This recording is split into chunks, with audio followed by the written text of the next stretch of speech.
আরে ভাই, আপনারা স্বপ্ন দেখেন কিভাবে? স্বপ্ন দেখার তো একটা লিমিটেশন থাকে।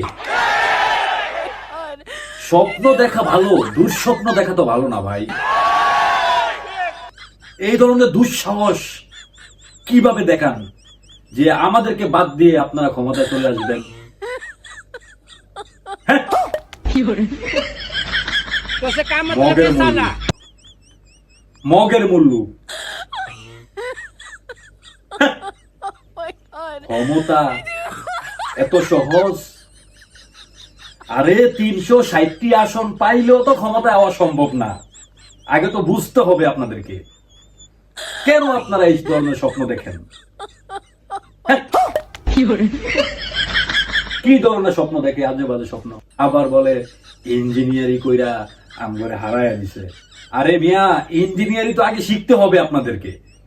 এত ভদ্রলোকের লিয়া রাজনীতি? এত ভদ্রলোক কেন রাজনীতিতে আসছেন আপনারা? আবার বলেন কি অবস্থা, কত বড় সাহস। আবার অনেকে বলে যে জোর কইরা চিনিয়া নিছে, জোর কইরা বলে চিনিয়া নিছে।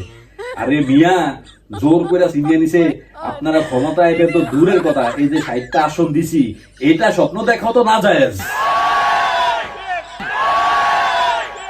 এটা স্বপ্ন দেখাও তো না জায়েজ। আমি আপনাদেরকে কিছু পরামর্শ দিই, ভবিষ্যতে কাজে লাগবে। নির্বাচন এত ভদ্রলোক দিয়া হয় না। আপনার আগে ইঞ্জিনিয়ারিং শিখুন, চাঁদাবাজি শিখুন, দুর্নীতি কিভাবে করতে হয় আগে সেটার উপরে ডিগ্রি নিন, ক্লাস করেন। বোর্ড ইঞ্জিনিয়ারিং কিভাবে করতে হয় সেটার উপরে ক্লাস করেন। তারপরেও যদি এই ধরনের স্বপ্ন টপ্ন দেখেন, তখন গিয়া মানে বোঝা যাবে যে না, এবার আপনারা কিছুটা হলেও শিখেছেন। এবার অন্তত মানে একলিস্ট ক্ষমতায় আসেন আর না আসেন, ক্ষমতায় আসার স্বপ্নটা অন্তত দেখতে পারেন। কিন্তু এইভাবে ক্ষমতায় আসা, স্বপ্ন দেখা, এটা তো একবার কবিরা গুনাহ। না জায়েজ কাজ কাম করছেন আপনারা। আমি স্বপ্ন দেখেন আপনারা যদি ক্ষমতায় আনেন, তাহলে আমরা কি ছিল, কার ছিল?